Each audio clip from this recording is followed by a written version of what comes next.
이번에는 합과 곱의 연립방정식에 대해서 보겠습니다. 이때 이 합과 곱을 이용하는 연립방정식은 우리가 대칭형이라고 불리는 연립방정식에서 써먹습니다. 그럼 이 대칭형의 연립방정식은 뭐냐면 두 미지수 예를 들면 x와 y의 자리를 바꾸어도 같은 방정식을 만들어 줄 때를 우리가 대칭형 방정식이라고 합니다. 예를 들면 x 더하기 y 더하기 xy는 3 이런 식이 있다라고 합시다. 자, 여기에서 x와 y의 자리를 바꾸면요, y 플러스 x 더하기 yx는 3 되는 거죠. 그럼 이 식과 이 식은 똑같은 식이에요. 이렇게 자리를 바꾸어도 같은 식을 만들 때를 우리가 대칭형 방정식이라고 해요. 그럼 이렇게 대칭형 방정식에서 포인트는 뭐냐면요, x 더하기 y와 xy 값을 만든다라는 거예요. 즉 합과 곱을 이용해서 연립방정식을 푼다가 포인트예요. 그래서 x 플러스 y를 p라고 두고 xy를 q라고 둔다면 이때 이 x와 y를 두 근을 x와 y로 하는 2차 방정식을 생각하는 거야. 자, 그러면 지금 두 근의 합이 p고 두 근의 곱이 q가 되는 2차 방정식을 만들면 t제곱 마이너스 pt 플러스 q는 0 이렇게 줄 수 있겠죠. 이 방정식의 바로 두 근이 x와 y가 된다라는 얘기입니다. 자, 그러면 예를 들어서 여기에서 두 근이 알파와 베타가 나왔다라고 한다면 xy 순서상은 어떻게 된다는 얘기야? 알파 베타 또는 베타, 알파 이렇게 두 쌍의 순서쌍이 나온다라는 얘기입니다. 자, 다시 한번 우리 정리합시다. 대칭형 방정식 같은 경우에는 포인트는 x 플러스 y는 얼마, xy는 얼마 이렇게 만들어 놓고 얘네를 두근으로 하는 2차 방정식을 새롭게 작성해서 거기에서 두근을 구해준다가 되는 거죠. 그래서 그 두근으로 순서쌍을 만들면 두 쌍의 해가 나와야 된다가 되는 거예요. 그러면 주어진 예를 보게 되면요. 1번 x제곱 더하기 y의 제곱은 58이고요. xy는 21이에요. 자, 얘도 마찬가지 x와 y를 자리를 바꿔도 똑같은 형태죠. 그럼 이게 대칭형입니다. 자, 대칭형 방정식에서는 뭐가 필요하다고? 합과 곱이 필요하다고요. 지금 곱은 알 수 있는데 합이 안 나왔으니까 구해야겠죠. 그러면 x제곱 더하기 y의 제곱을 곱셈 공식의 변형을 이용해서 합을 구한다라고 보시면 돼요. 이렇게 만들 수 있겠죠. 그래서 얘가 58 되는 거야. 근데 xy가 지금 21이라고 뒀죠. 따라서 x 플러스 y의 제곱은 58 플러스 40이니까 100 되겠네요. 그러면 x 플러스 y는 얼마가 되겠어요? 10이 나오는 경우도 있고 마이너스 10이 나오는 경우도 있겠죠.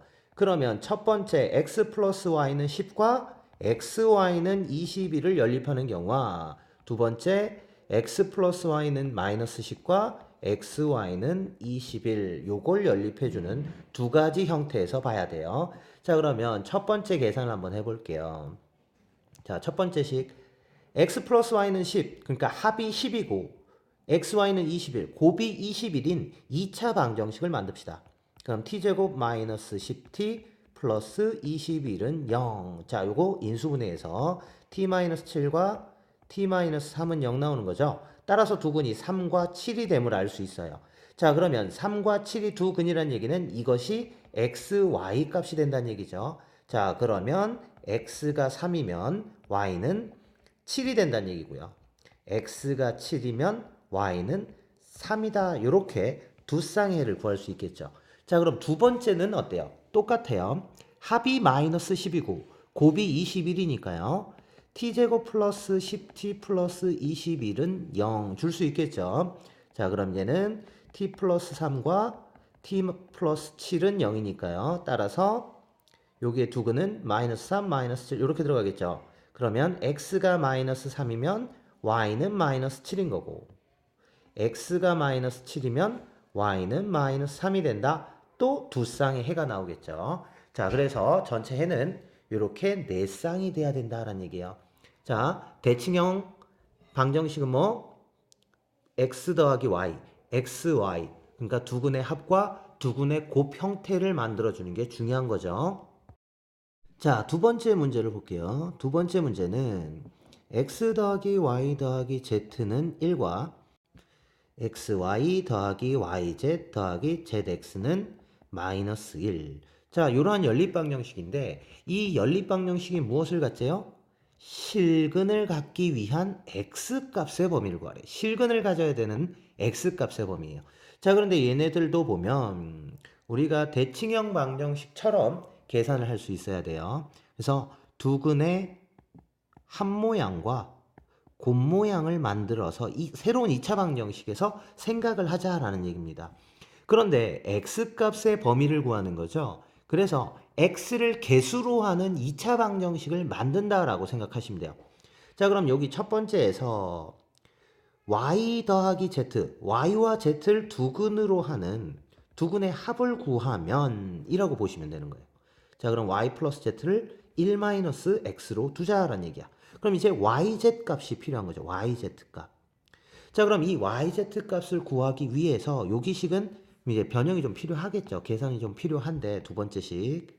자, 여기를 xy와 zx 얘네 x로 묶어줄 수 있죠. 그래서 x로 묶어주면 y 플러스 z에 플러스 yz는 마이너스 1 이 상태야. 그런데 y 플러스 z 대신에 1-x를 집어넣을 수 있는 거죠. 따라서 정리를 해주게 되면 x 1-x 더하기 yz는 마이너스 1인 거야. 아, 그래서 yz는 이 양에서 x의 제곱 마이너스 x 마이너스 1 요렇게 둘 수 있다는 얘기죠. 자, 그럼 이제 두근의 합 y 플러스 z는 1-x로 두근의 곱 yz는 x제곱 마이너스 x 마이너스 1로 하는 새로운 2차 방정식을 만들자라는 얘기입니다. 자, 그러면 t제곱 마이너스 1-x의 t 플러스 x제곱 마이너스 x 마이너스 1은 0 요렇게 둘 수 있다는 얘기죠. 자, 그런데 여기에서 이제 무슨 근을 가져야 된다고? 실근을 가져야 됩니다. 그럼 2차 방정식이 실근 가질 조건은요? 판별식이 0보다 크거나 같아지면 되겠죠. 그래서 이제 판별식을 쓰는 거야. 그럼 D는 B제곱 마이너스 4AC 이렇게 들어가는 거죠. 그래서 얘가 0 이상이 되는 X값의 범위를 구해주시면 돼요. 자, 그래서 정리하면요.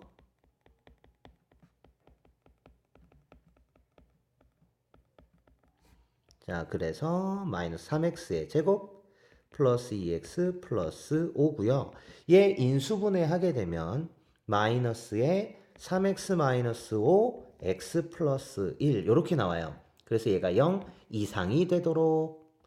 자, 그래서 이 값을 계산을 하게 되면요. 3x 마이너스 5에 x 플러스 1은 0 이하라서 따라서 x의 범위는 마이너스 1 이상 3분의 5 이하가 되면 된다라는 얘기가 나오겠죠. 그래서 x가 마이너스 1 이상 3분의 5 이하가 되면요. 이때 y와 z는 실근을 갖게 된다라는 얘기예요. 그리고 x 역시도 실근이 되겠죠.